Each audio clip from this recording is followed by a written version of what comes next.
dans l'état actuel des choses, il va de soi que ce moment n'est pas pour moi celui d'un long discours.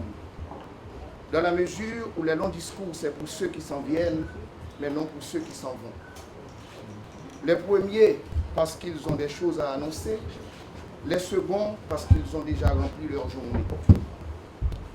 Depuis que la République a pris naissance sur les cendres de la monarchie absolue, elle ne cesse de se nourrir du mouvement pendulaire que sont les entrées et sorties, les arrivées et départs des agents provisoires qui sont au service de la collectivité et du bien public. Pour ma part, je crois que le système républicain puise toute sa force et sa vigueur dans cette transhumance. Remplir efficacement ce rôle de directeur général du ministère de la Défense exige, au-delà de mes compétences, un effort au jour le jour. C'est ce que je me propose de faire à côté d'aujourd'hui. Soyez assurés, Monsieur le ministre, que je ne ménagerai aucun effort pour mener à bien la mission que vous me confiez aujourd'hui. Quel homme, aussi brillant soit-il, oserait s'imaginer avoir la science infuse? Voilà pourquoi, en intégrant ce poste, j'espère pouvoir compter sur l'expertise de mes collaborateurs.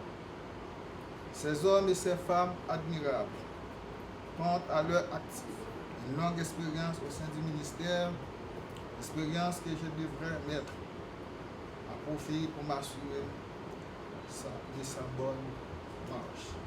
Et aujourd'hui, au niveau du ministère de la Défense, nous devons procéder au remplacement du directeur général qui m'a fourni une collaboration sans faille. Et d'ailleurs, c'est une collaboration que le directeur général sortant va continuer à fournir, parce que le directeur général sortant a été choisi par le Premier ministre pour être son conseiller pour les questions de sécurité et de défense.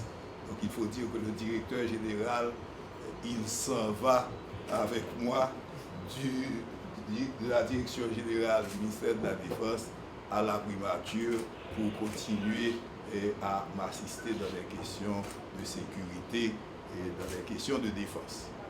Et son successeur, puisqu'il faut que la main se passe au niveau de l'administration publique, son successeur, même si vous le voyez très vieux, il a été mon étudiant à la faculté de droit et des sciences économiques. Donc c'est un ancien étudiant qui a vu durant une bonne vingtaine d'années, parce qu'il est de la promotion du début des années 90. Donc il a dû terminer ses études en 1999. Ouais, il a terminé en 1999. De 1999 à aujourd'hui, il a fait beaucoup de chemin. Et il a fait beaucoup de chemin, et voici qu'aujourd'hui, il est appelé pour être le directeur général du ministère de la Défense. Et ce que j'attends de mon ancien étudiant, aujourd'hui collaborateur immédiat comme directeur général au ministère de la Défense, c'est non seulement l'amitié qu'il m'a toujours témoigné pendant qu'il a été mon étudiant, mais une bonne collaboration en qualité de directeur général.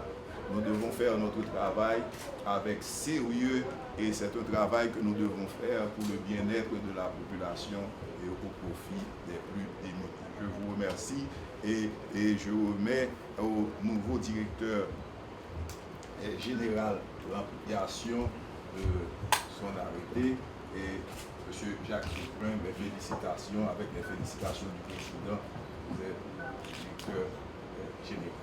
Merci, Monsieur.